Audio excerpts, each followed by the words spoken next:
Om Swastiastu. Assalamualaikum warahmatullahi wabarakatuh.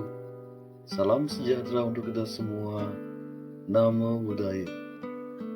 Perkenalkan, saya Idu Bagus Putra Agung, calon guru penggerak angkatan 7, kelas A713, Kabupaten Karangasem, Provinsi Bali.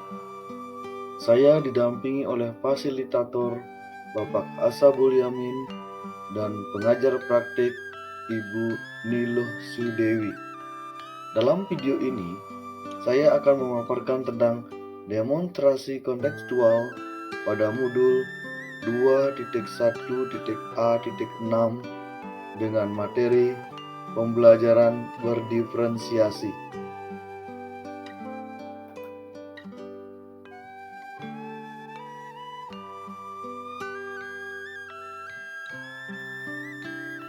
Pembelajaran berdiferensiasi menurut Tomlinson adalah usaha untuk menyesuaikan proses pembelajaran di kelas untuk memenuhi kebutuhan belajar individu.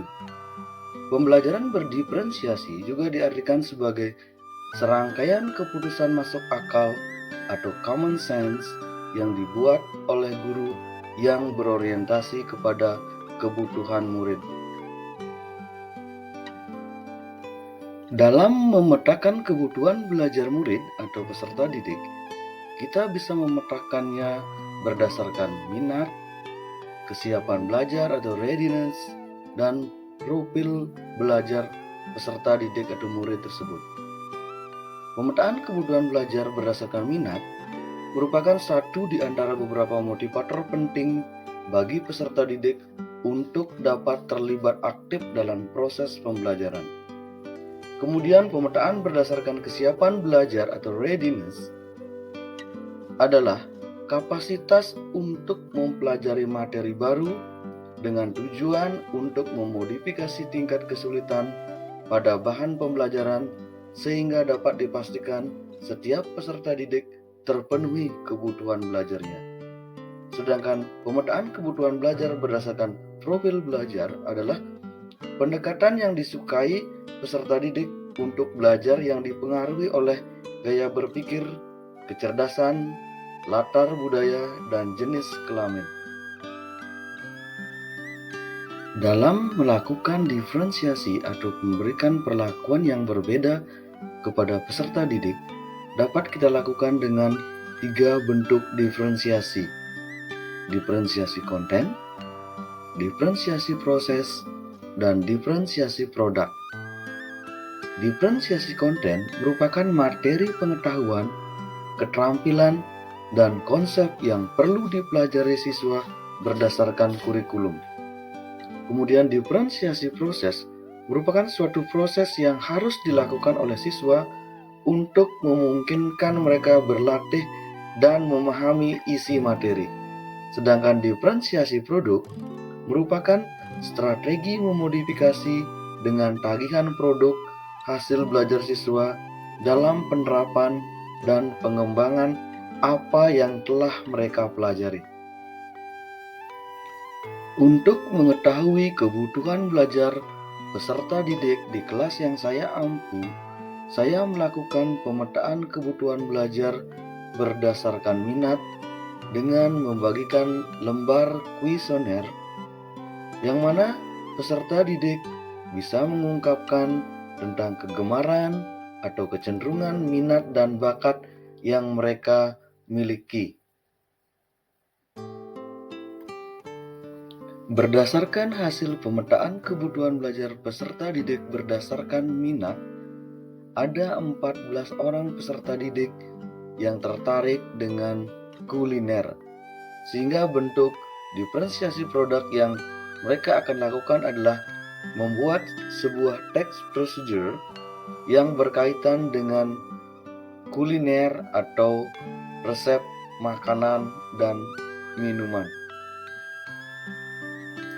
Dalam memetakan kebutuhan belajar berdasarkan minat, ada 6 orang peserta didik yang tertarik tentang prakarya, sehingga bentuk produk yang nantinya mereka akan kumpulkan atau mereka buat terkait dengan text procedure adalah dengan tema panduan membuat sebuah kerajinan sederhana. Dalam pemetaan kebutuhan belajar berdasarkan minat, ada 10 orang peserta didik yang tertarik dengan teknologi. Sehingga peserta didik yang tertarik dengan teknologi tersebut bisa membuat tagihan atau bentuk produknya berupa panduan atau petunjuk menggunakan peralatan elektronik seperti misalnya HP, laptop, tutorial atau petunjuk tentang menginstal aplikasi, dan yang lainnya. Pemetaan kebutuhan belajar berdasarkan kesiapan belajar atau readiness pada text procedure ini adalah hasil penilaian pada saat saya menyampaikan materi pengantar sebelum saya memasuki materi inti, yaitu tentang text procedure.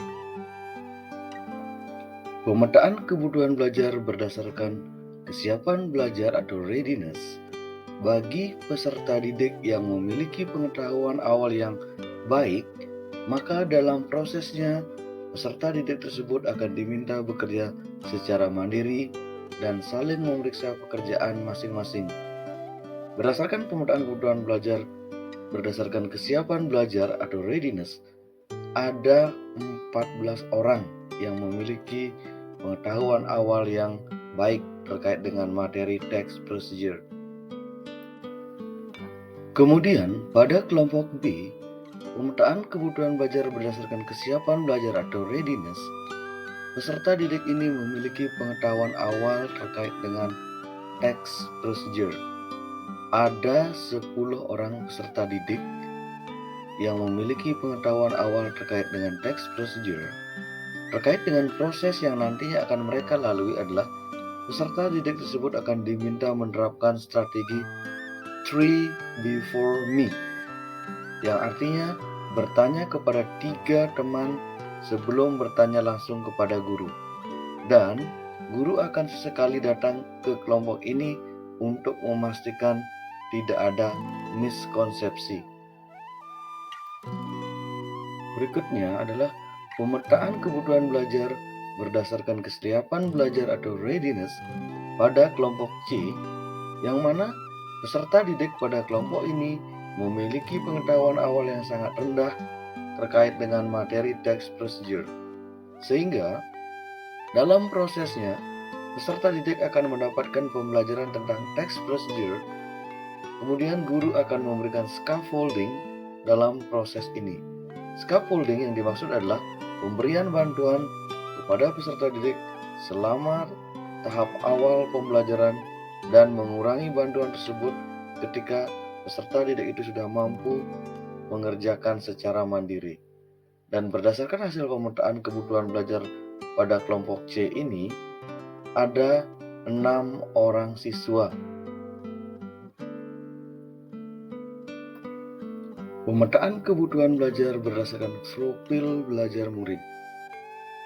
Dalam melakukan pemetaan kebutuhan belajar ini, saya membagikan kuesioner kepada peserta didik dan meminta peserta didik untuk menyatakan atau mengungkapkan cara yang digemari atau dirasa paling sesuai dalam memahami topik atau materi.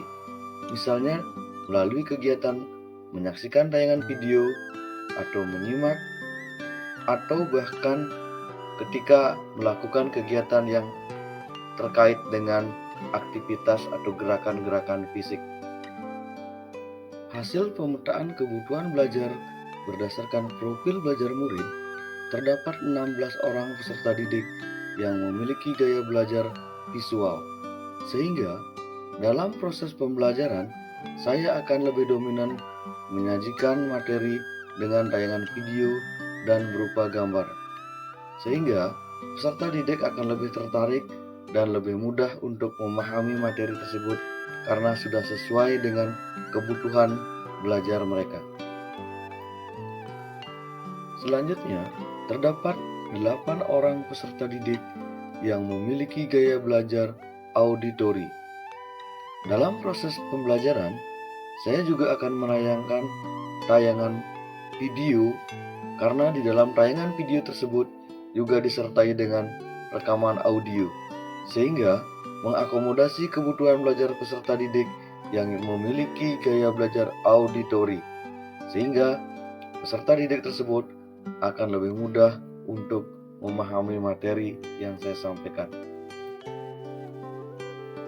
Selanjutnya, terdapat 6 orang peserta didik yang memiliki gaya belajar kinestetik, sehingga dalam prosesnya saya akan meletakkan materi dan contoh teks procedure di beberapa sisi atau ruang kelas dan di majalah dinding, serta saya juga akan menambahkan referensi di perpustakaan sekolah terkait dengan materi teks procedure, sehingga peserta didik akan terakomodasi gaya belajarnya, karena peserta didik yang memiliki gaya belajar kinestetik memiliki kecenderungan untuk aktif bergerak. Mereka akan aktif untuk menemukan dan mencari materi tentang teks procedure dan contoh-contohnya.